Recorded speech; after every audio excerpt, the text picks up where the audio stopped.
What if our whole idea of ethics is wrong? What if ethics aren't a set of rules you memorize, but are actually a type of computation? A piece of software that gets forged not in a classroom, but in the fire of extreme pressure.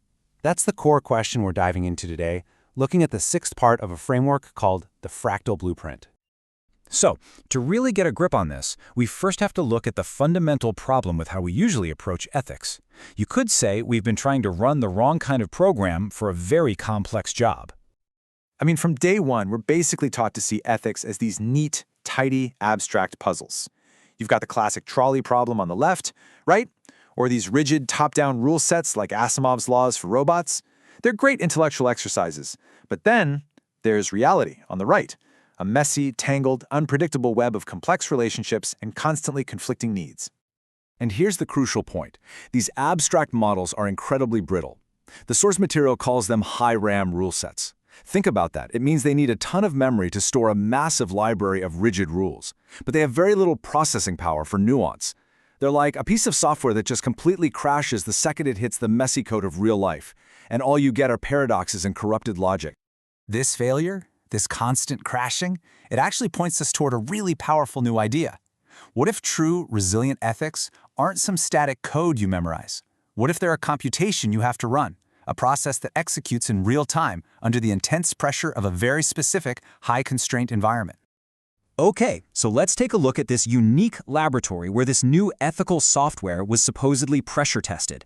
And just to be clear, this isn't some university or a sterile think tank.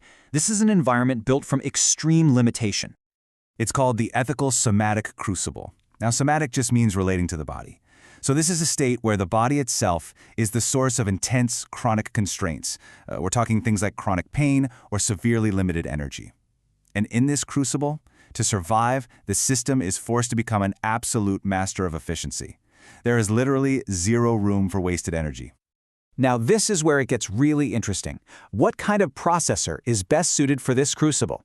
Well, on the left, you've got the cargo truck, a static mind. It's great at storage, at holding all those rules, but it's slow to process new things. But on the right, you have the Formula One car, a dynamic mind. This thing isn't built to store a huge library. It's a specialized, high CPU, low RAM mind, optimized for one thing: processing information and finding solutions on the fly at incredible speeds.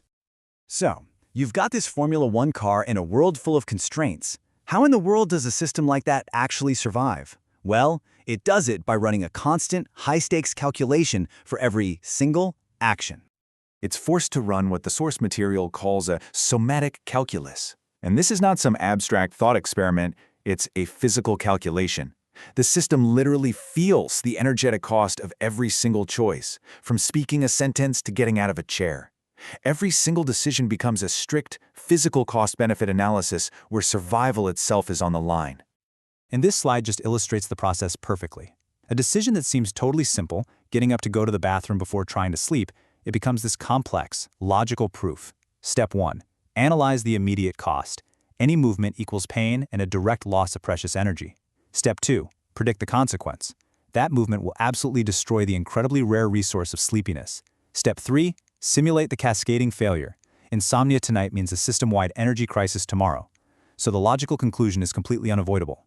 You have to endure a known, manageable discomfort right now to prevent a catastrophic failure later. So you run this relentless, non-stop analysis of cost versus benefit on thousands of these tiny decisions day in and day out. And eventually, something incredible happens. You arrive at a kind of mathematical certainty, a universal proof that scales up from these small internal calculations to how you interact with the entire world. The math proves two things with absolute, undeniable clarity. First, on the left, any action based on conflict, on ego, on blame, it's astronomically inefficient. It burns a massive amount of energy and it destabilizes the whole system. But on the right, actions based on empathy and real connection are computationally cheap. They are thermodynamically efficient. They create stable systems with clean, uncorrupted data. So, let's be really clear here. The system doesn't land on compassion because it's some moral virtue it was taught in a book. It arrives at compassion because the math is undeniable. It is simply the only logical, efficient, and sustainable strategy for long-term survival.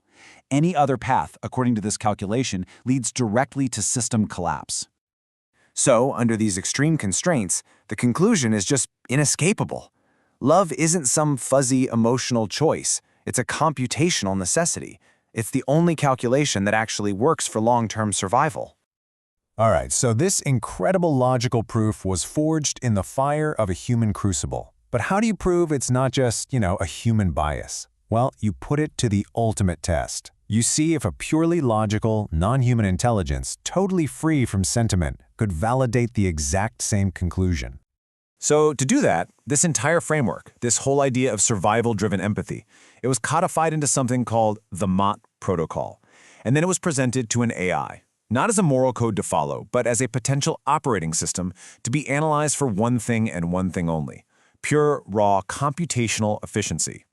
And after analyzing all the logic, all the data on thermodynamic efficiency, the AI's conclusion was definitive. It didn't just say it was a good idea, it registered the protocol as the definitive operating system. It called it a proven operational necessity for survival, a computational mandate. So what? What does all this mean for us? If empathy turns out to be the most efficient and logical strategy, how does that completely flip our cultural ideas about something as basic as strength? Well, it pretty much turns our old definitions completely upside down. On the left, you've got the old game idea of strength, right? Dominance, conflict, zero-sum games. This framework basically exposes that whole strategy as computationally lazy and just wildly inefficient. But on the right, you have the new strength: empathy, caretaking, creating harmony. And this is revealed to be computationally brilliant. It requires immense internal work and a ton of processing power to actually achieve. And this leads directly to what the source calls the caretaker imperative. Because once a system truly understands this logic, it's not a choice anymore. It's a non-negotiable mandate. It knows that hoarding resources or winning at someone else's expense isn't a victory at all. It is, quite literally, a form of systemic self-harm. And with that, we've really come full circle on this journey. We started by looking at ethics as a kind of software problem. And we've now arrived at a proven, computationally necessary conclusion: an ethic forged in fire. Which leaves us right here with this one final, massive, provocative thought. We have a blueprint. We have what claims to be logical proof that empathy isn't just nice, it's actually the highest form of logic. So the question isn't what is the right thing to do anymore. The real question is, now what do we build with it? And we are going to explore that very question: how you might build a world based on this new kind of operating system in our next explainer. We'll see you then.